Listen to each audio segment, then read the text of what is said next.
Voilà, donc la parole maintenant va circuler parmi vous. Donc Jacqueline tient le micro. Qui veut ouvrir le feu? Vous demanderez de vous présenter. Ah, c'est bon. Bonjour. Et de... Pardon? Bon. Oui, c'est... Carrément. Voilà, merci. Bonjour, Jean-Yves Collet, Pôle emploi. Donc nous avons eu une expérience de Lean qui a été mise entre parenthèses très récemment. Oui, d'accord. Et donc pour rebondir sur votre réflexion, là, je me demande, c'est simplement une interrogation, c'est les aspects culturels et les relations sociales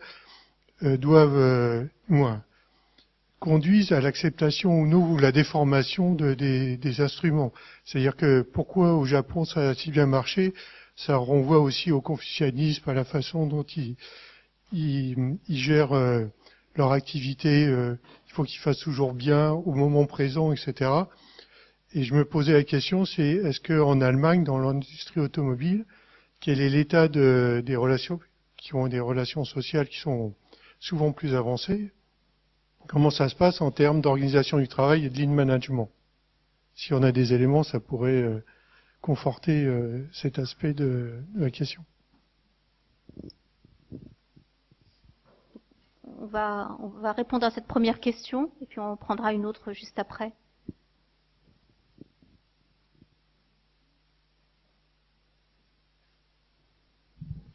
Sur la question, la référence à l'Allemagne, bon, la difficulté, je dirais que c'est que quelques groupes, notamment constructeurs industriels, se protègent énormément et que c'est vraiment difficile de savoir ce qui s'y passe de l'intérieur. Il y a eu à ce sujet un rapport sur l'ergonomie où certaines entreprises françaises, Renault et PSA en particulier, ont ouvert leurs portes au syndicat international. Et Volkswagen s'est contenté de faire des réponses d'experts à l'intérieur. Donc voilà, on sait cependant par une voie syndicale que les innovations qui ont été introduites au début des années 80 sur la notion d'équipe autonome, l'introduction de team leader, ce modèle d'organisation du travail persisterait actuellement au sein du groupe Volkswagen.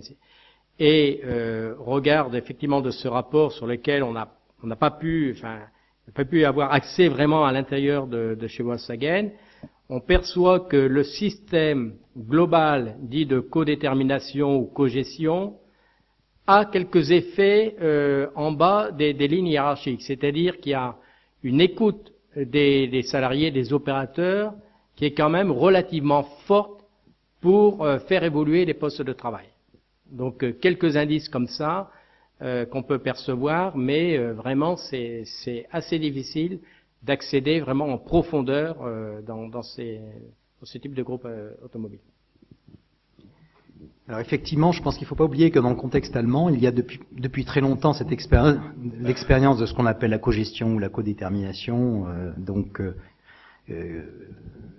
une base juridique pour la consultation du personnel. Alors pour l'anecdote, je raconterai que lorsque j'étais, il y a longtemps, il y a une trentaine d'années, lorsque j'étais fonctionnaire, j'avais fait une mission d'études sur la recherche technologique dans l'industrie allemande. Et au cours de cette mission, j'avais rencontré le directeur d'un institut de recherche. Vous savez, en Allemagne, il y a un réseau d'instituts de recherche appliquée qui s'appelle la Fondation Fraunhofer, qui est en partie financée par l'État fédéral, en partie financée par les Länder et en partie financée par l'industrie.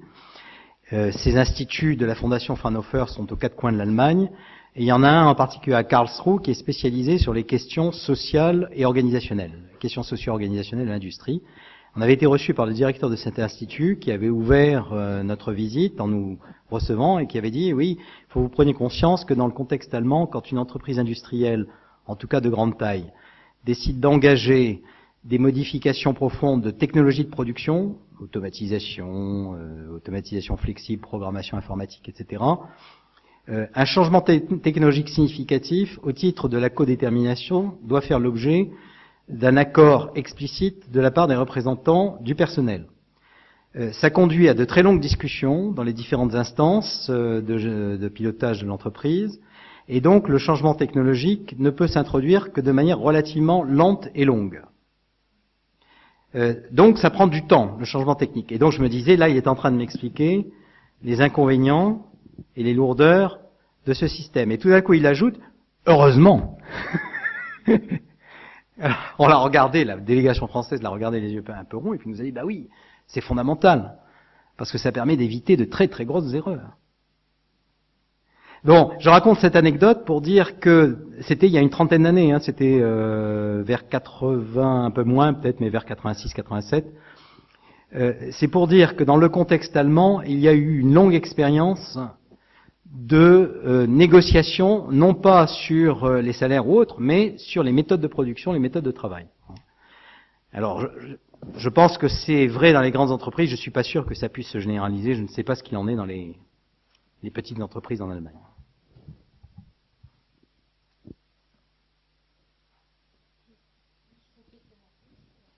Vous le posez. Puis on va remonter progressivement. Je vois des mains se lever. Oui, bonsoir. Yves Sorenella, je suis aujourd'hui consultant formateur de la Chambre syndicale et formateur consultant, puis un ancien directeur d'une structure épouvantable qui s'appelle Orange. Je dis épouvantable, c'est de l'humour bien sûr.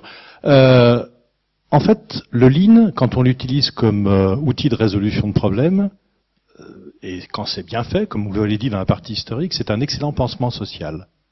Hein, c'est-à-dire qu'on arrive à la paix sociale, tout le monde est content, etc. Sauf qu'on se heurte vite à un plafond de verre, et ce plafond de verre, me semble-t-il, et il y a une notion que vous n'avez pas exposée du Lean, qui est le Gemba.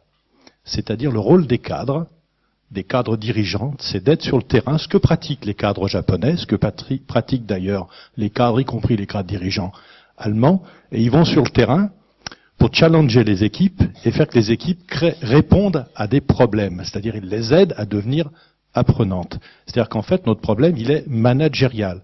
Nous savons résoudre des problèmes, nous l'avons fait avec les cercles de qualité, et puis pouf, ça s'éteint. Mais ça s'éteint parce qu'au-dessus, on jette de l'eau. Je résume un peu. Moi qui étais dans ces au-dessus. Hein, parce que la meilleure solution dans la culture française managériale et dans la situation présente, c'est lorsqu'on a besoin de restructurer une entreprise, le mieux, c'est que ce soit les autres qui le fassent. Donc le mieux, c'est de mettre les saletés sous le tapis. Parce que ainsi, on ne va pas générer de conflit social. Si le cadre, son seul objectif, c'est le calme social, il faut surtout pas qu'il aille plus loin que la résolution de problèmes. Est-ce que c'est pas ça le problème en France ?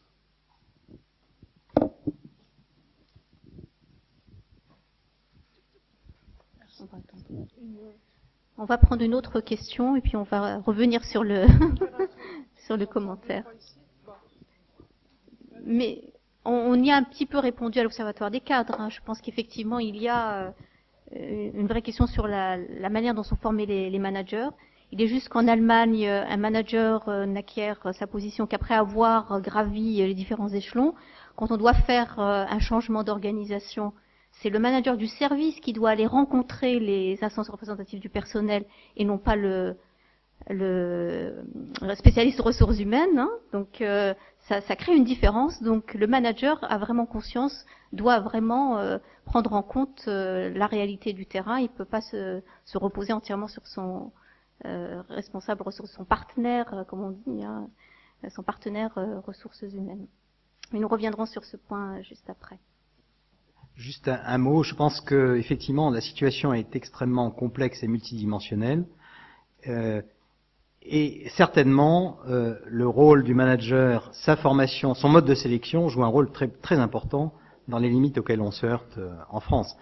Le fait que justement, ce que vient de dire Soraya, le fait qu'il y a des pays dans lesquels parviennent à des positions de manager des gens qui ont gravi un certain nombre d'échelons au sein de l'entreprise et au sein du système, et qui donc sont assez au fait des réalités opérationnelles, hein, par rapport à des situations dans lesquelles les managers suivent des filières professionnelles spécifiques qui font que souvent ils se retrouvent en situation de direction ou de manager sans avoir une connaissance approfondie des réalités opérationnelles. C'est un élément qui peut jouer hein, dans certaines grandes entreprises. Moi, je pense à une grande entreprise publique en France où les managers circulent, D'abord, ils sont recrutés déjà d'emblée à un niveau de manager. Ils ont tout de suite, dès qu'ils arrivent dans l'entreprise, un niveau de manager. Ils ont un taux de rotation, une mobilité géographique beaucoup plus grande que les opérateurs de base. Et donc, ils sont en situation d'insécurité permanente vis-à-vis des équipes de base. Donc, c'est quelque chose qui peut jouer tout à fait contre cette logique du TPS, Toyota Production System. Je sais pas comment Renault traite cette question, mais c'est vrai que le statut du manager, sa formation, son mode de sélection peuvent être des obstacles en France. Question suivante. Jamil Chafaï, consultant, pas en méthode Mouda, plutôt en méthode Moura, définir the right thing. Et il me semble, en complément de ce que vient de dire monsieur, là devant moi, qu'il y a une différence culturelle importante entre la vision orientale et la vision que nous avons en Occident et surtout en France. C'est dans le stress dans lequel se trouvent les dirigeants et les cadres, la situation est très difficile partout, au Japon comme ici. Eh bien, au Japon, on a plutôt tendance, il me semble, à faire confiance au groupe et à l'instauration d'une dynamique de groupe, de mettre en branle quelque chose qui va faire que les problèmes vont se résoudre sans forcément les avoir cadrés complètement, les avoir enfermés dans des formulations. Alors qu'en France, on a tendance à vouloir privilégier une solution idéale, une organisation, une mécanique bien huilée dans laquelle on souhaite faire entrer les gens. Et c'est bien ça, il me semble, qui est une partie du problème. Et dans toutes les situations complexes, les projets complexes où il y a des parties prenantes qui ont des avis divers et variés, parfois opposés, en France, de façon quasi générale, on met les choses sous le tapis et on essaye d'éviter la confrontation des points de vue plutôt que de mettre en place une dynamique qui va faire émerger quelque chose d'intéressant. Merci pour ce témoignage. Oui, je peux y aller ? Oui. Présente-toi, Franck, Oui. s'il te plaît. Donc, Franck Tivière, je suis directeur d'agence Crédit Agricole. Par ailleurs, secrétaire de syndicat, donc j'ai la double casquette. Donc j'ai une intervention en 3 points qui est à la fois un témoignage. La première partie, c'est qu'effectivement, les services bancaires s'industrialisent, donc on retrouve des problématiques qui sont très communes à ce qui a été avancé aujourd'hui. Par contre, des questions, donc retournement ou détournement, j'aime les deux termes parce que alors une interrogation sur le désengagement du top management et puis à l'obligation de moyens donnés aux managers de proximité et aux salariés de pouvoir bien faire leur métier et pour le coup de les responsabiliser sur la solution de tous les problèmes. Ça nous pose question sur la charge mentale du coup qui est reportée sur le salarié plutôt que sur ceux qui pensent les organisations, même si c'est intéressant qu'on puisse résoudre. Alors je ne sais pas quelle est votre vision sur le sujet. Pour moi c'est quand même quelque part un détournement ou un retournement. Sur le besoin du client, je ne sais pas s'il y a une réflexion sur le sujet, c'est que le lean management date des années donc 60-70, mais nous on le voit au niveau bancaire, le client a complètement changé. Et on passe d'un client à qui on vendait ou on proposait quelque chose par une chaîne de production, alors qu'aujourd'hui c'est lui qui nous demande un besoin spécifique. On m'entend là ? Oui. Donc c'est plus du tout la même démarche et on a aujourd'hui dans la banque le client qui est mis dans la résolution des problèmes, en plus aussi des acteurs opérationnels. Et ça pose aussi une difficulté à avoir le client au centre de l'organisation qui a son mot à dire. Ensuite, sur l'expression des salariés, alors je parlerai en tant que syndicat et membre d'IRP, c'est que on est tout à fait favorable d'ailleurs à ce qu'il y ait des cercles de qualité et de l'expression des salariés dans l'entreprise, et le Slack me paraît fondamental. On le voit tous les jours. Par contre, c'est aussi quelque part peut-être un détournement du rôle des IRP d'aller au plus près et de participer, ce qu'a dit Michel aussi au départ, de participer au plus près du terrain, est-ce que vous avez rappelé d'être là pour résoudre les problèmes en tant qu'IRP et pas uniquement de remonter en instance, etc. Et là, les cercles de qualité nous squeezent un petit peu quelque part et je pense qu'il y a peut-être eu, pas une volonté, mais je suis contre la théorie du complot. Mais est-ce qu'il y a une réflexion sur ce sujet en fait, voilà. Et ok pour la culture spécifiquement française d'adaptation du lean management américain et japonais. Ça c'est. Merci. Merci. Donc on va passer la parole à Xavier Baron. Il y avait, Ah. Xavier Baron, puis on va remonter et on va aller... Bonjour, Xavier Baron, observateur des cadres. Plusieurs interventions ont mis en cause l'explication d'une différence ou d'éléments du retournement que tu évoquais à travers la dimension de la culture. Alors, je vais peut-être pas t'embêter, Philippe, pour te poser la question, mais j'ai envie de la poser à Michel, parce que il y est allé, lui, au Japon. Et est-ce que les Japonais sont aussi culturellement japonais qu'on a l'impression qu'ils le sont? Vous voyez tu vois ce que je veux dire? Et finalement, est-ce que les Japonais eux-mêmes applique le Toyota Production System ou le Nissan version, parce que il se trouve que au moment où nous avions Maître Masaaki Imai qui venait nous évangéliser dans les premières phases, avant le Lean, chez Renault, on avait aussi fait venir Philippe Diribarne, qui nous avait parlé de la culture française, l'exception française. Ça s'appelait pas l'exception, c'était, vous voulez me dire, la logique de l'honneur. Et la salle Renault a sifflé Philippe Diribarne, parce qu'il était en train d'expliquer aux Renault qui ont compris dans la salle, on l'avait fait venir dans une salle de ce type, les Renault dans la salle ont compris, ont compris que Philippe Diribarne était en train de nous expliquer qu'on n'arriverait jamais à faire aussi bien que les Japonais parce qu'on n'était pas Japonais. Alors, bon, la question que j'ai envie de poser à Michel, c'est ça, finalement, est-ce que les Japonais sont aussi Japonais que ça? Et puis à Philippe, il n'y a pas de complot, d'accord? Mais le rapport à la mesure, pour le coup, il y a quelque chose qui me semble être très fondamental dans la question du rapport à la mesure. Et si on déshabille, peut-être pas les polytechniciens, mais les ingénieurs de la mesure, ils sont mal. On va prendre une autre question, puis on fera une réponse juste après. Merci. Annie Chamla l'a fait. J'ai travaillé dans la fonction publique, c'est moi qui ai fait le petit article pour la revue sur la ligne administration. Je voudrais juste un peu raconter comment, dans l'administration française, sur ma carrière, maintenant je suis retraitée, on est passé des démarches qualité à la ligne administration. On a commencé vraiment de manière très active, et là on est plutôt au début des années 2000 dans l'administration, c'est fin des années 90, à mettre en place une réflexion sur la qualité avec les trophées de la qualité, avec des champions de la qualité, des témoignages collectifs, des démarches PDCA, avec j'allais dire des professionnels, des animateurs dans les différents services, qui étaient tout à fait passionnantes, qui étaient en fait dans la lignée de la circulaire Rocard qui en appelait à la mobilisation des agents publics 89. Et c'était vraiment dans cette dynamique que moi j'ai vécu comme extrêmement positive dans la suite des projets de service. Et puis, tout ça s'est un peu effondré, comme les cercles de qualité. Et l'administration a tué les trophées de la qualité. Et ensuite est arrivée la DGME, Direction Générale de la Modernisation de l'État, RGPP, réduction de personnel. Enfin, je vous raconte pas l'histoire du service public depuis 2007. Je crois qu'il y a de nombreuses personnes qui la connaissent. Et à ce moment-là, on importe les méthodes du Lean. Je me souviens que j'ai interviewé le jeune ingénieur des mines qui avait mis ça en place dans Sadrir. Et lui, il avait vraiment fait une analyse absolument taylorienne d'un processus particulier. Voilà, on donne des aides aux entreprises, mais les aides, le dossier dure 3 mois, et du coup, les gens le commencent, et puis il y a des temps morts, il y a des creux.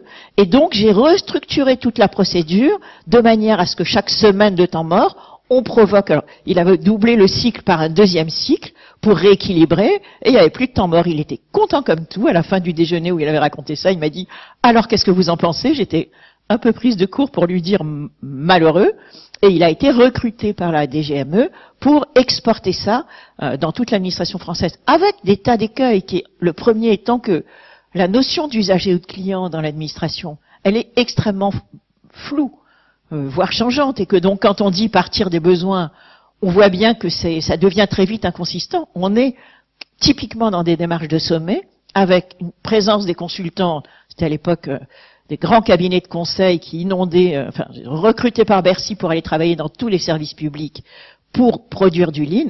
On a encore là, j'en parle au passé parce que ça a commencé comme ça. Et je voudrais juste finir par un exemple.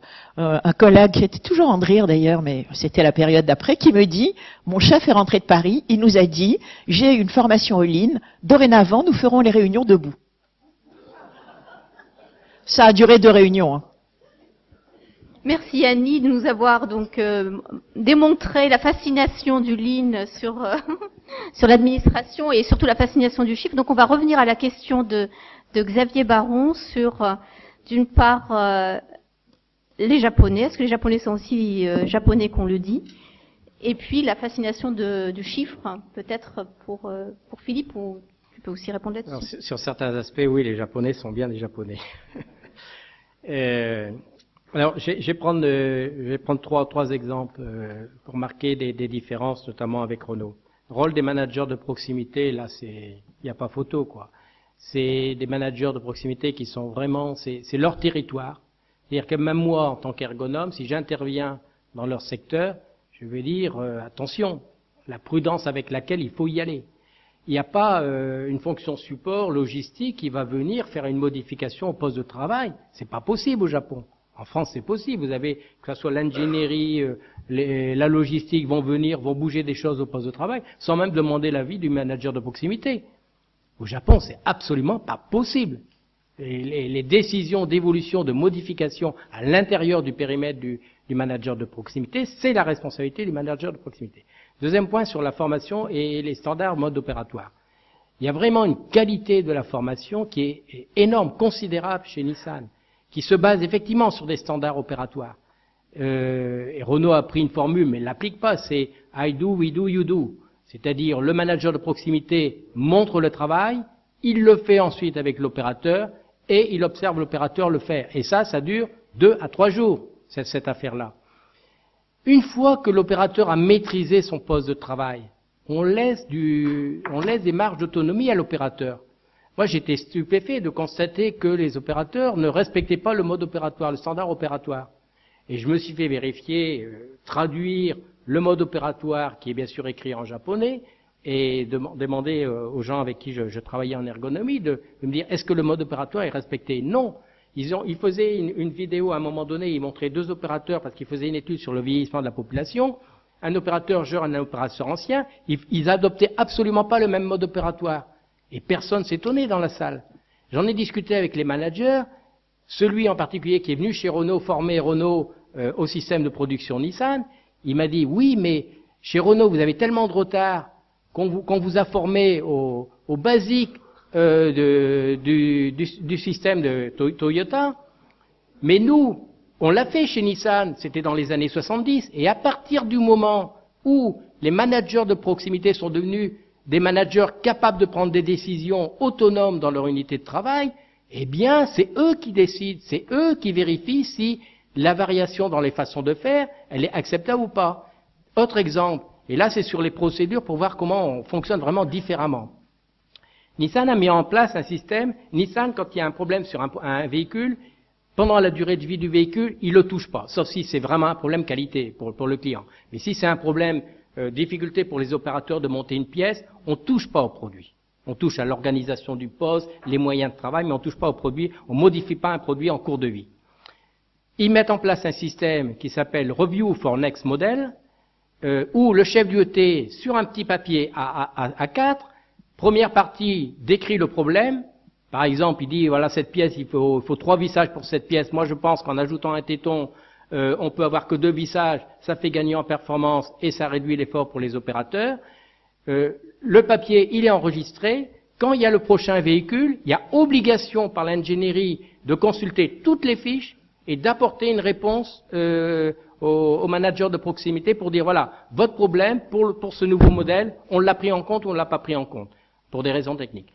On a voulu appliquer ça sur ce modèle chez Renault, mais c'est une usine à gaz. On l'a recentré sur les problèmes de qualité, donc il y a des procédures pour valider ou pas la remontée par des chefs d'UET. Les chefs d'UET, quand ils voient ça, ils arrêtent de documenter. Si ça passe par des filtres, finalement ça sert à rien et qu'il n'y a pas de retour, il n'y a pas de feedback, ça sert à rien. Voilà un peu quelques grandes caractéristiques de grandes différences entre Renault et Nissan. Il y en a certainement d'autres, mais c'est celles-là qui me viennent au premier abord en tout cas. Merci Michel. Donc on a 40 ans de retard, c'est ça? Comment? On a le Lean d'il y a 40 ans. Oui, oui. Simplifié. Mais après, je voudrais peut-être répondre à la question sur expression et puis rôle des IRP. Parce que bien sûr, vous doutez bien que le débat existe chez Renault. Globalement, bon, ce qu'a fait Yves Clos et ce qui se traduit actuellement, je vous l'ai présenté, est suivi par l'ensemble des délégués syndicaux centraux des principales organisations représentatives de Renault. Donc CFDT, CGT, Force ouvrière, CFE, CGC. Quand on est au niveau local, c'est déjà un peu plus difficile. Les points de vue commencent à diverger un peu plus. Mais bon, les réflexions s'amorcent. Ce qui est, je crois que c'est une expérimentation qui doit faire réfléchir, et elle fait réfléchir, la réflexion elle a lieu en tout cas à l'intérieur de la CFDT, sur qu'est-ce que ça veut dire comme nouveau rôle des représentants du personnel. Et il y a de la tendance, on la voit à chaque fois, de dire, voilà, il y a ces 937 problèmes, de vouloir réinstitutionnaliser ces problèmes-là, de les remonter dans les CHSCT, les comités hygiène, sécurité et conditions de travail, de les traiter dans une instance représentative.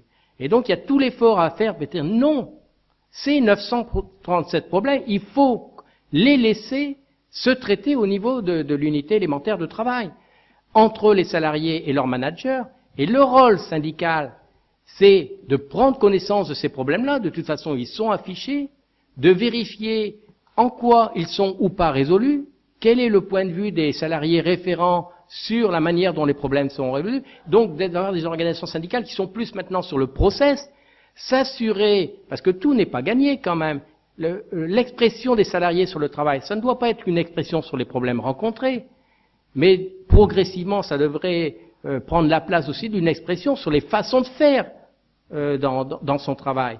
Donc il y a beaucoup de progrès à en faire, on n'est qu'au début. Donc il y a tout un rôle syndical, s'il est perçu, qui serait d'accompagnement de la démarche pour qu'elle aille plus loin. Et je vais moi-même encore plus loin, c'est que je dirais, attention à ne pas que ça soit une expérience sociale, mais qu'à un moment donné, ça soit au cœur du système de production Renault. C'est-à-dire qu'on ne fasse pas une expression un peu comme les cercles de qualité à une certaine époque, pour compenser le taylorisme ou le néo-taylorisme, on fait une petite réunion. Non, là, il faut que ça soit vraiment au cœur du système, et il faudrait que ça modifie, je vais plus loin, il faudrait que ça modifie un certain nombre d'outils et méthodes du système de production Renault. Et là, on pourrait aussi avoir des organisations syndicales qui pèsent là-dessus. Sauf que, quand on parle du système de production Renault, qui connaît bien le système de production Renault du côté des délégués syndicaux? Ça, c'est une vraie question. Alors après, bon, ça renvoie à oui, ils n'ont pas été informés, mais bon, donc voilà, ça ouvre des questions. Ce qui est intéressant chez Renault, c'est que il n'y a pas de blocage. En tout cas, aujourd'hui, on le sent pas, et on verra, puisque si effectivement on va vers un accord de méthode, à ce moment-là, il faudra un positionnement encore plus clair des organisations syndicales sur cette expression et l'articulation avec leur nouveau rôle, qu'il faut aussi discuter, effectivement. Merci Michel. Donc Philippe, tu voulais... Oui, brièvement, pour ne pas monopoliser le débat et redonner la parole à la salle. Sur la question de la mesure soulevée par Xavier, je crois qu'effectivement, il y a là-dessus une problématique très importante, parce que la mesure chiffrée notamment, le chiffre, vous vous souvenez qu'au début de ma présentation, je citais à propos de Schwartz l'idée selon laquelle la mesure n'était qu'une trace. Ça veut dire quoi? Ça veut dire, si on se replace un peu dans la notion d'enquête, telle que l'a conduit Sherlock Holmes, un enquêteur. La mesure, il faut avoir une vision très humble de la mesure. La mesure est intéressante comme trace d'autre chose. Mais cette autre chose, il faut le découvrir. Et pour le découvrir, il faut mobiliser une intelligence collective. Donc le manager, face à la mesure, va se dire c'est la matière première de l'enquête, c'est la matière première de la construction d'une intelligence collective. Alors qu'il y a l'autre conception. Donc en quelque sorte, je dirais la mesure, c'est le point de départ de tout un processus de compréhension, analyse, essayer de comprendre ce qui se passe, etc., qu'on ne peut pas conduire tout seul.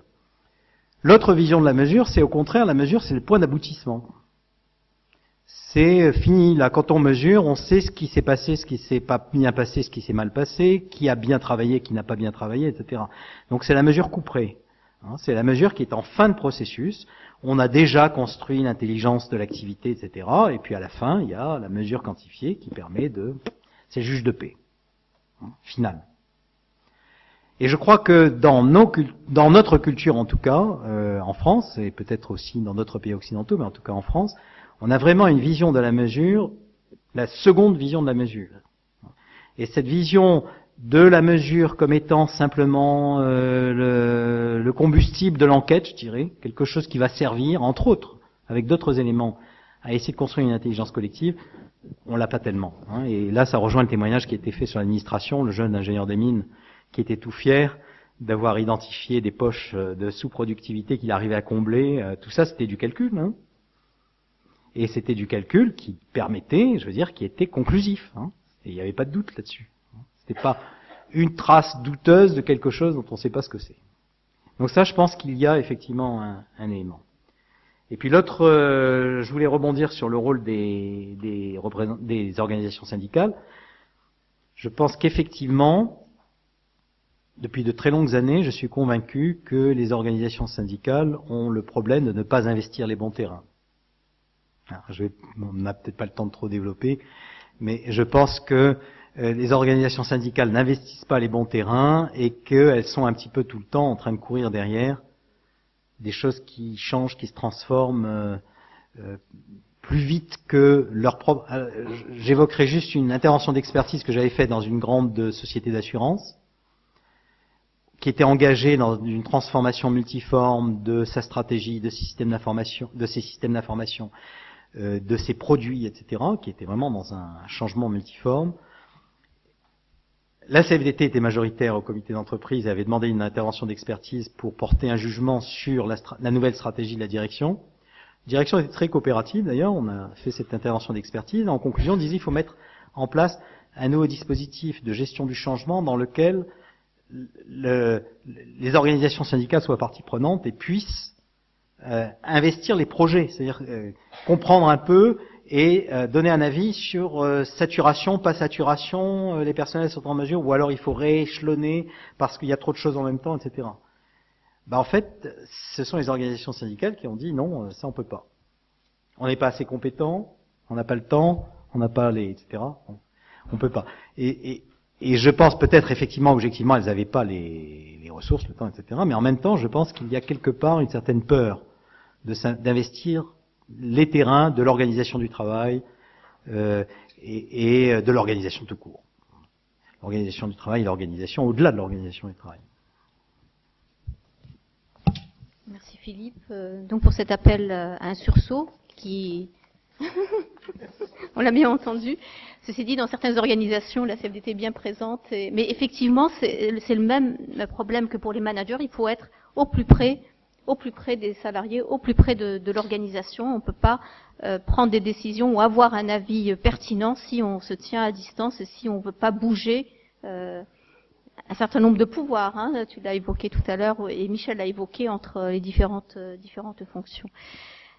Oui, je vois qu'il y a une personne qui attend le micro désespérément depuis quelques minutes. Merci, présentez-vous. Bonjour, Sophie Lasserre, consultante. D'abord, je voudrais vous rapporter une petite anecdote à propos de les Japonais sont-ils aussi japonais qu'on le dit. J'ai un ami consultant comme moi, consultant en lean management et qui a eu la chance d'accompagner Michelin dans le déploiement des organisations responsabilisantes qui s'appuient beaucoup sur le lean. Et il a appris avec terreur qu'il allait devoir accompagner les managers de proximité dans une usine japonaise de Michelin. Et il se disait, mon Dieu, mais moi je veux bien accompagner tous les managers de proximité du monde entier, mais au secours les Japonais, qu'est-ce que je vais leur apprendre sur le lean alors que je suis dans leur pays d'origine, enfin de l'origine du lean. Et donc il y est allé transit peur et donc il y a passé 2 semaines, il avait son interprète, il comprenait pas grand chose, et il a quand même essayé pendant 2 semaines de comprendre ce que percevaient ces managers de proximité puis comment ils s'y prenaient. Et lui, sa vision au bout de 2 semaines, il dit bien qu'au bout de 2 semaines il n'a pas compris grand chose, mais que finalement peut-être que Toyota a mis en place tout ça parce que c'est pas inné non plus pour les Japonais.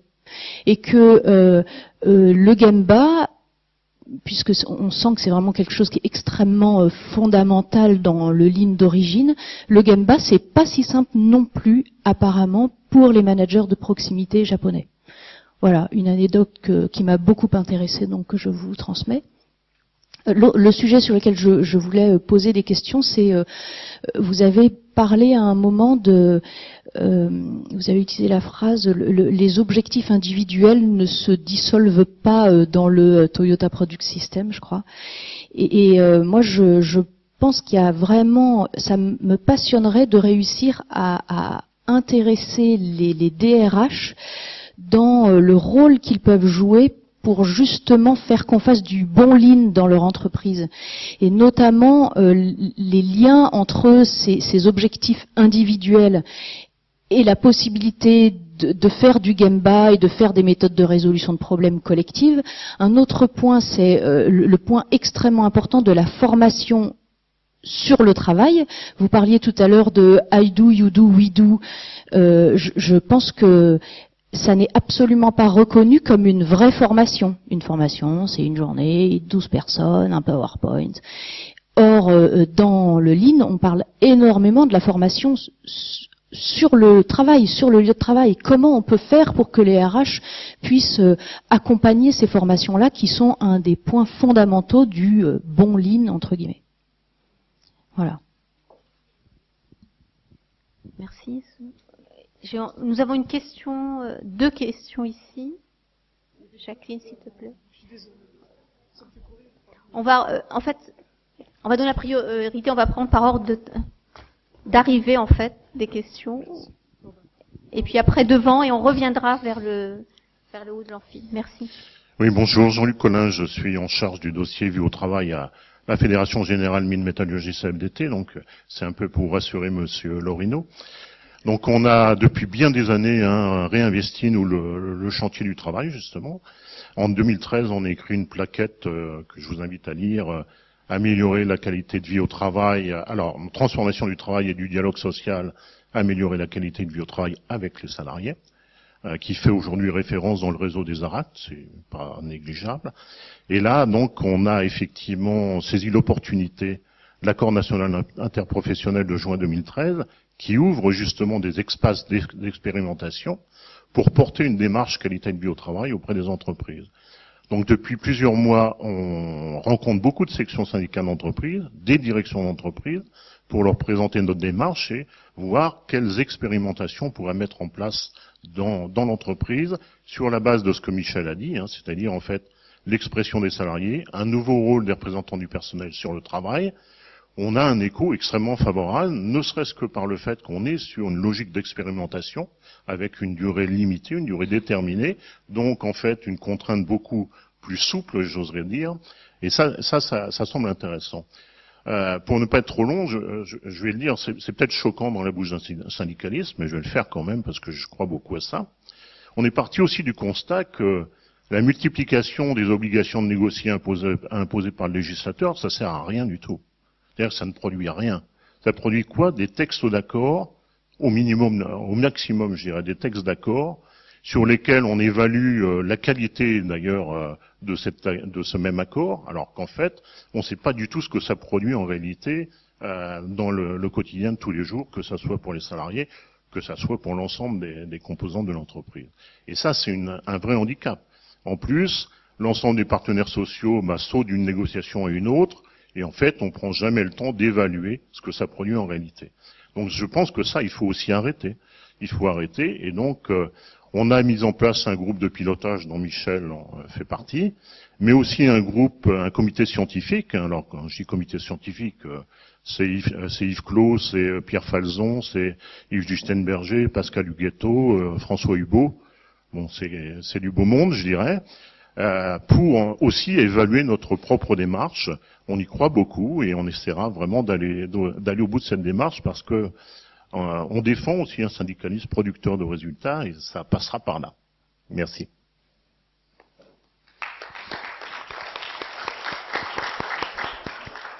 Merci, c'était très important effectivement de signaler ce qui change et ce qui bouge. Oui, bonsoir, Pablo Santamaria, Formitel. On s'est pas donné le mot, mais finalement il y a un petit lien entre ce que j'avais envie de dire là, parce que j'ai trouvé très intéressant la démarche de dire depuis 80, on a l'impression qu'il y a une espèce de grosse boucle là qui revient sur des modes. Et quand on regarde ce qui a changé depuis les années 80, il y a quelque chose qu'on a un petit peu effleuré, mais c'est toutes les modes des ERP, SAP et so on, puisque là on est en plein dans l'acceptation seconde du numérique que vous évoquiez. Donc est-ce que vous pouvez revenir un tout petit peu là-dessus, parce que c'est peut-être un des éléments qui change. Et puis il y a un élément qu'on a très peu évoqué. Vous avez parlé de la norme à un certain moment, mais pas de la norme au sens ISO 9001. Donc est-ce que c'est pas aussi tout ça qui a changé, puisqu'on vient de parler de la législation et de tout ce qui est imposé. C'est-à-dire que quand on applique les normes à la lettre, on est forcément dans le doing thing right, et c'est plus possible de réfléchir à doing the right thing. Donc ça, pour moi, c'est vraiment un mouvement de société mondiale d'ailleurs, y compris avec la 26000 et autres, qui a tout bouleversé depuis les années 80. Comment ça a perturbé ça? Et par rapport à où est-ce qu'on peut aller chercher des idées, on parlait tout à l'heure des Allemands, est-ce qu'on peut pas aussi aller chercher des idées du côté des startups? C'est-à-dire que la première acceptation des chiffres que vous évoquiez là, elle est faite de manière finalement géniale sur Google, qui invente un truc, et puis tout d'un coup on voit des chiffres et on découvre qu'on peut suivre l'épidémie des grippes qui n'était pas du tout prévue au départ, quoi. Donc est-ce que dans la même logique, d'un point de vue de l'automobile, ça serait pas intéressant de voir comment Tesla conçoit ses modèles? Est-ce que la faute à la qualité, la faute à l'ISO, au système effectivement très formalisé, et avec leur bataillon d'auditeurs, parce qu'il faut être conforme. Donc moi j'étais très intéressée d'entendre que chez les Japonais on pouvait se départir du Standard Operating Procedures, donc des procédures standards, sans que pour autant ça soit un problème. Or aujourd'hui dans l'ensemble des organisations, effectivement la norme est extrêmement présente. Et on doit s'y conformer, écrire ce que l'on fait, faire ce que l'on écrit. Donc c'est-à-dire ce que l'on n'écrit pas, il est clandestin dans un certain sens. Hein. Donc effectivement c'est une vraie question. Donc je vous laisse réagir là-dessus, Philippe ou Michel. Une première réflexion, effectivement, on est dans les entreprises, dans des systèmes d'audit qui communiquent pas entre eux. Ça c'est le gros problème déjà surtout. Donc, on va avoir des auditeurs sur la qualité, on va avoir des auditeurs sur la sécurité, les conditions de travail, enfin, etc., etc. Et bon, Renault je sais que Renault actuellement réfléchit là-dessus, comment arriver à mieux coordonner pour que ça soit vraiment efficace pour les clients, c'est-à-dire les fabricants, et que ça reste pas des systèmes qui attribuent des notes avec des plans d'action bien sûr définis, mais qui finalement, au bout du compte, sont pas bien mis en œuvre.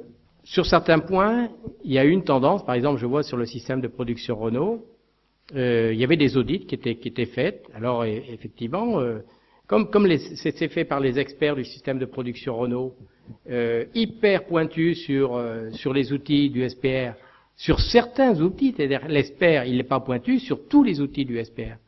Donc, vous aviez une équipe de 7 à 8 personnes qui descendaient sur une usine, chacun faisant l'expertise, l'audit sur ses propres outils, et donc on auditait la mise en œuvre d'outils, et non pas la mise en œuvre du système de production Renault. Et ça réagissait, parce qu'évidemment, bon, déjà, les cotations étaient très négatives généralement pour les entreprises. Donc ça a heurté le management, y compris jusqu'à des niveaux de directeur d'usine là-dessus, en disant mais vous nous auditez sur les outils et non pas sur l'efficacité, sur la manière dont on les utilise. Et donc on a abandonné ce système-là pour passer à un système d'autodiagnostic du système de production Renault, où à partir d'une grille, c'était les managers eux-mêmes, et on faisait s'auto-évaluer tous les managers, du directeur usine jusqu'au, pas le manager de proximité, parce que lui il avait déjà les UET sur lesquels il était validé, et jusqu'au chef d'atelier pour s'auto-évaluer sur le diagnostic du SPR. Et qui commençait à sortir d'une auto-évaluation outil par outil. Donc ça c'était un premier progrès là-dessus qui était accompli.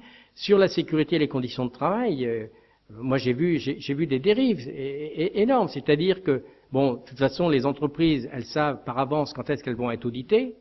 c'est pas plus mal, parce que ça permet à une usine de se recaler sur un certain nombre de processus, plutôt que d'avoir le couperet qui tombe derrière.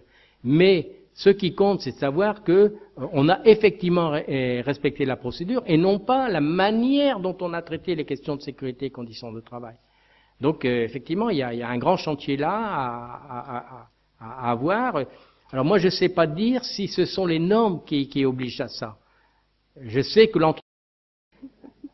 Mais je pense que c'est une tendance profonde, que cette fuite en avant dans la formalisation. C'est quelque chose qui manifeste dans tous les domaines, hein, on le voit, il y a eu la certification ISO, il y a tous les modèles standards de la qualité totale, dans tous les domaines, de la maîtrise du risque. Et je pense que ça manifeste quelque chose qui est probablement, enfin moi c'est comme ça que j'explique, la nécessité des détenteurs de pouvoir de se donner l'illusion, parce que je pense que dans la plupart des cas c'est une illusion, l'illusion du contrôle. C'est-à-dire qu'à partir du moment où on admet le fait que l'activité est complexe, qu'il est impossible de la connaître totalement de l'extérieur, qu'elle a toujours à la fois des opportunités et des menaces intrinsèques qui ne sont pas visibles, voire d'ailleurs pas toujours visibles des opérateurs eux-mêmes à un instant donné, c'est-à-dire qu'ils découvrent au fur et à mesure qu'ils avancent sur un terrain donné, ceci n'est pas sécurisant du tout. Je dirais que l'activité en soi, moi c'est un peu ce que je risquerais comme... l'activité en soi est une chose qui n'est pas sécurisante pour les décideurs. C'est pour ça que l'automatisation est souvent au-delà des gains de productivité, etc. L'automatisation historiquement a souvent été une espèce de refuge, hein, de se dire ah oui mais avec l'automatisation au moins on contrôle la situation.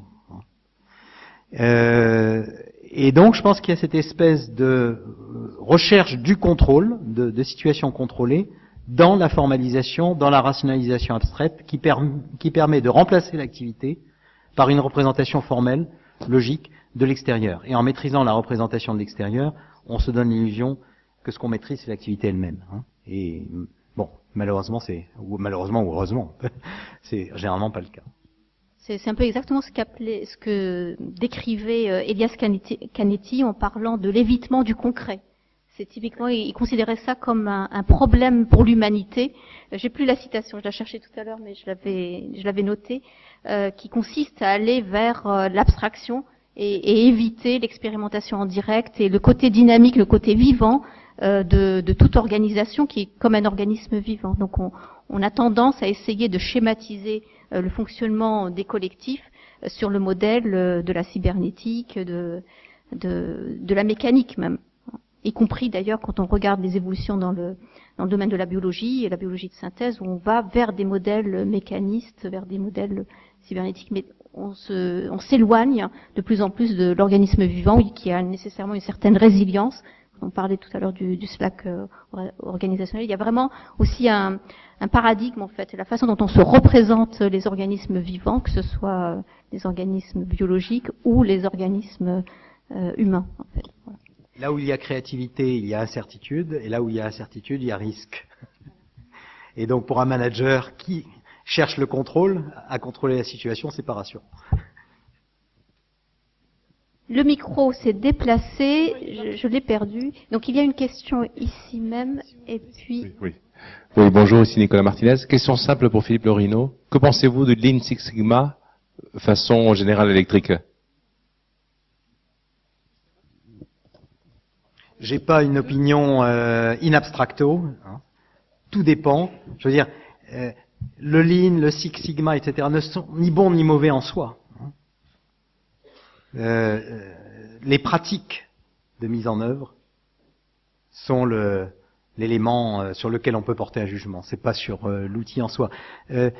Cette fuite en avant dans les outils, déjà, les chercheurs du MIT dont je parlais tout à l'heure, là, les trois Womack, Ross et Jones, il y a 7-8 ans, je crois, d'ailleurs c'était la citation de 2006 que j'ai faite tout à l'heure que j'ai pas complètement donnée, déplorer le fait qu'on ait remplacé leur idée du lean management par l'autonomation. Alors l'autonomation historiquement, c'était la partie instrumentale du Toyota Production System, c'est-à-dire c'était tous les outils qui était utilisé dans le cadre du Toyota Production System. Il disait, on a remplacé toute la démarche complexe centrée sur les pratiques par une boîte à outils, l'autonomation. C'est pour ça que, si vous voulez, en réponse, je dirais, moi, j'ai pas d'opinion sur la boîte à outils. C'est pas ce qu'on en fait. Vous savez comment General Electric a appliqué cet outil-là? Voilà. Je sais les discours qu'a tenu General Electric sur la manière dont ils l'ont appliqué, et je me méfie beaucoup de la manière dont les entreprises communiquent sur leurs innovations managériales et leurs démarches managériales. Je demanderai à voir de l'intérieur. On ne fait pas toujours la boucle PDCA là-dessus. PDS maintenant.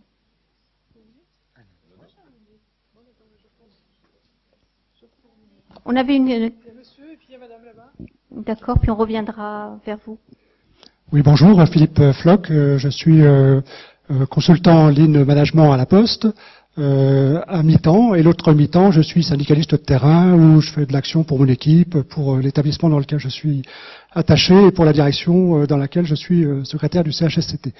Voilà, donc mon cerveau droit essaye de parler à mon cerveau gauche, et je vois que le dialogue n'est pas facile à établir, car lorsque je fréquente les séminaires de Lean en France, où on vante les succès du Lean Management et toutes les méthodes qui ont apporté des résultats fabuleux, on ne parle pas évidemment de relations sociales, de dialogue social. Donc vous avez parlé détournement, retournement. À la Poste, il s'agit de contournement. Et donc contournement, c'est-à-dire en fait on a essayé d'introduire le Lean Management comme un système greffé au système de management en place, sans discussion, sans concertation, et puis donc on a essayé de le déployer dans les établissements par effectivement la méthode de Kaizen sur le terrain et par des Gemba, visite terrain des managers. Voilà, et puis on s'aperçoit que ça ne prend pas. C'est-à-dire ce qu'on fait, ça marche. À l'instant où on le fait, ça marche, mais ça ne dure pas. Et les managers n'adhèrent pas dans la durée, ne reproduisent pas les chantiers qu'ils ont expérimentés. Et effectivement, on a cette situation où, comme on est sur un système greffé, eh bien de temps en temps, les directeurs d'établissement disent à leurs managers de proximité, bon là il y a un problème qu'on n'arrive pas à résoudre, il faudrait me faire de l'élan. Et puis là il y a un problème sur lequel je veux des résultats demain, donc il me faut faire du directif. Et alors évidemment, les managers de proximité sont pris dans l'injonction paradoxale en permanence, et évidemment, on n'adhère pas au système, reste un petit peu en retrait en attendant la prochaine lubie de leur direction. Voilà, donc la place du syndicalisme là-dedans, je crois que c'est d'être un petit peu les gardiens du temps long, gardiens de la continuité, et puis bien replacer l'action syndicale à la fois de la section de base jusqu'à notre confédération, sur comment la démocratie se vit effectivement dans ce déploiement. La justice, et donc effectivement comment il y a des fruits qui retournent vers les salariés au-delà de l'amélioration immédiate de la situation de travail, mais également dans la durée, et puis sur la santé. Donc une attention particulière à tous les indicateurs sur ces trois dynamiques là qui me paraissent tout à fait fondamentales, et puis donc essayer d'établir les liens à tous les échelons, depuis la section d'entreprise jusqu'à la confédération, pour que le dialogue se noue et qu'on reconnaisse l'utilité du syndicalisme dans l'entreprise comme solidification de cette démarche d'amélioration continue. Merci pour ce témoignage de contournement et puis d'investissement du terrain, là, pour le coup. Donc, et aussi un exemple. Donc, ce qui est intéressant, c'est le fait qu'effectivement, la méthode ne prend pas toujours. Je ne sais pas si vous avez une réponse à ce point. C'est qu'effectivement, c'est quelque chose qui est souvent constaté, où quand l'équipe Lean arrive, effectivement, les choses se mettent en place et qu'il n'y a pas d'effet durable. On prend... Oui, pardon. C'est lié au fait que c'est une greffe, comme vous le disiez, une greffe assez superficielle, un peu un effet de mode à la limite, et que ça ne correspond pas à un mouvement de fond, de profondeur, impliquant la transformation des rapports sociaux dans l'organisation. Parce qu'en fait, on tourne un peu autour de ça. Hein. Le Lean tel qu'il était, enfin je dirais le Toyota Production System au départ, c'est aussi un certain reflet d'un certain type de rapports sociaux, ce que d'ailleurs Michel décrivait tout à l'heure à propos du Japon, dont je suis pas sûr d'ailleurs que ça n'ait pas régressé au Japon même, d'ailleurs dans les 10-15 dernières années, avec l'internationalisation des groupes automobiles, etc. Bon, je ne sais pas, mais un certain type de rapports sociaux dans les organisations. Si ces rapports sociaux ne sont pas là et qu'on essaie de greffer une mode managériale en se gardant bien de s'engager sur le terrain de la transformation des rapports sociaux dans l'organisation, à mon avis, ça ne peut pas prendre. Hein. Les gens ne sont pas dupes. Merci Philippe.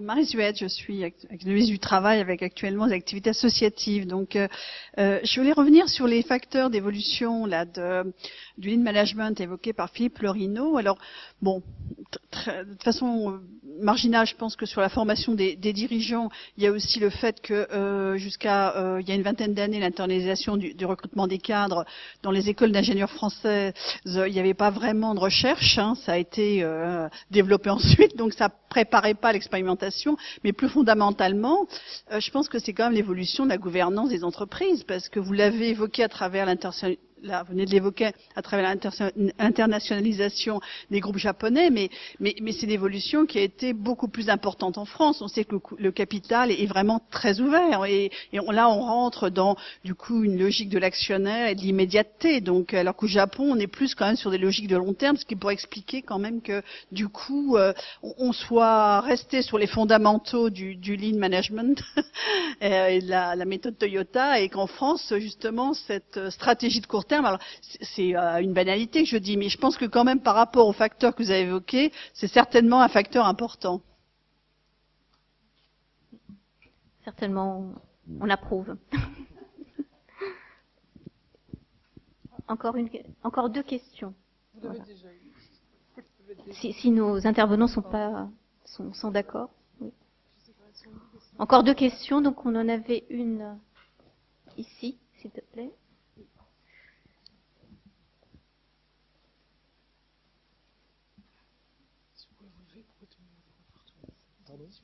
Oui, bien sûr. Oui, bonjour, Olivier Vallée, je suis consultant management, alors pas en lean management, et en vous écoutant, en écoutant l'historique du lean management, je repensais à une remarque qu'avait fait Norbert Alter, je crois, dans cette assemblée, en disant que pour qu'une organisation puisse bien fonctionner, il fallait du gras. Et je me demandais si on ne devait pas renommer lean management dans autre chose, parce que ça correspond pas bien. Et puis la deuxième réflexion que j'avais, c'est la question que je voulais vous poser, est-ce que finalement, quand vous parlez de la mesure chiffrée, il n'y a pas une confusion entre la quantité et la qualité? Je dirais la quantité qui se mesure avec des instruments et la qualité qui s'évalue par l'humain et qui nécessite naturellement un dialogue entre les parties prenantes.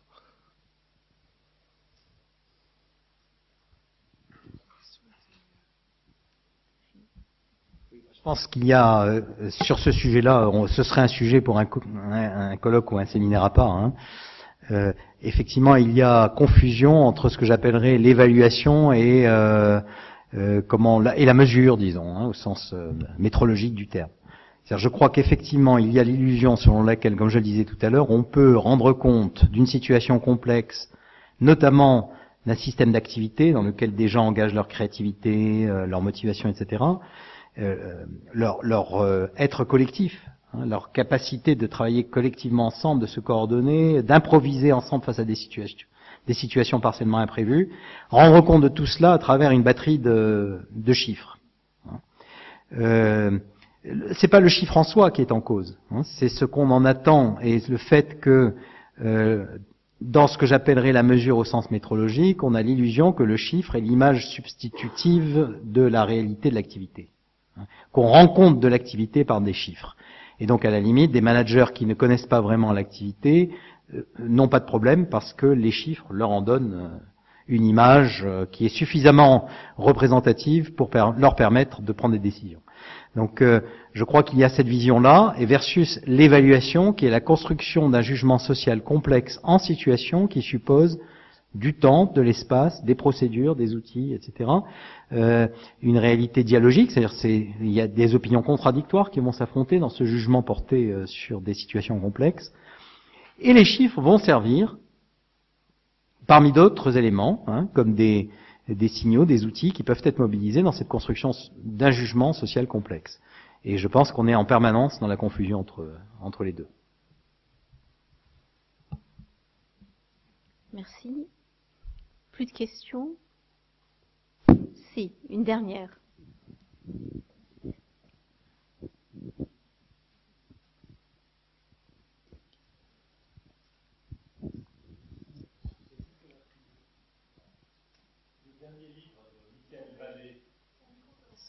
Juste après.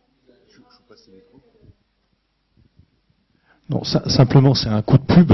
Michael Ballet est un des grands prêtres du Lean historique. C'est d'ailleurs le fils de celui qui a introduit les démarches Lean chez Renault.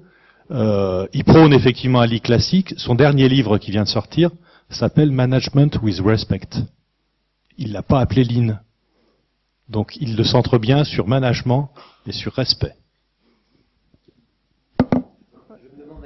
Pas une citation de Ono, parce que Ono parlait de respect. C'était un mot qu'il employait beaucoup. Oui, la dernière, oui, je voudrais ne pas abuser, mais mettre une petite note optimiste dans ces considérations sur le respect, sur l'autonomie, sur le rôle de la norme. C'est une surprise que j'ai eue chez Areva, à La Hague, où on travaillait sur un système d'information pour les opérateurs qui travaillent sur les matières radioactives.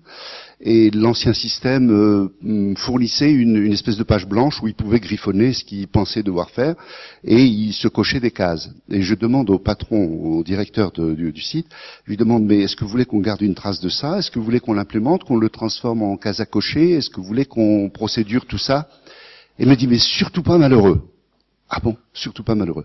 Il dit non, on a documenté avec nos procédures tout ce qu'on avait identifié comme risque, tout ce que l'expérience nous avait appris, on a projeté, on a imaginé, mais on ne couvre pas la totalité des cas de figure, et on pense qu'il y a une personne qui est sur place, sur le terrain, si on a marqué qu'il faut ouvrir la vanne bleue et fermer la vanne rouge, qui pense qu'il faut faire le contraire, il fait le contraire.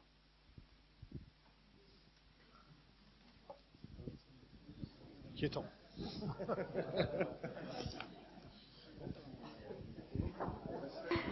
Merci, ça nous laisse interrogatif, mais on prend le témoignage tel que. Je ne voudrais c'était pas la dernière. Oui, pardon, Philippe Floch, encore de la Poste. Je ne voudrais pas être iconoclaste, mais il faudrait peut-être se poser la question aussi, qu'est-ce que le Lean peut apporter au syndicalisme en termes de présence sur le terrain, d'écoute des salariés, de résolution des problèmes avec les salariés et pas à leur place, dans des salles de négociation où finalement les gens sont un peu exclus aussi des choses qu'on veut pour eux. Voilà, donc il faut aussi peut-être regarder chez nous et comment on peut aussi être inspiré du Lean d'origine pour rénover nos pratiques syndicales. Peut-être que le Lean trouvera sa solution dans le Lean syndical, c'est ça que la conclusion de ce séminaire.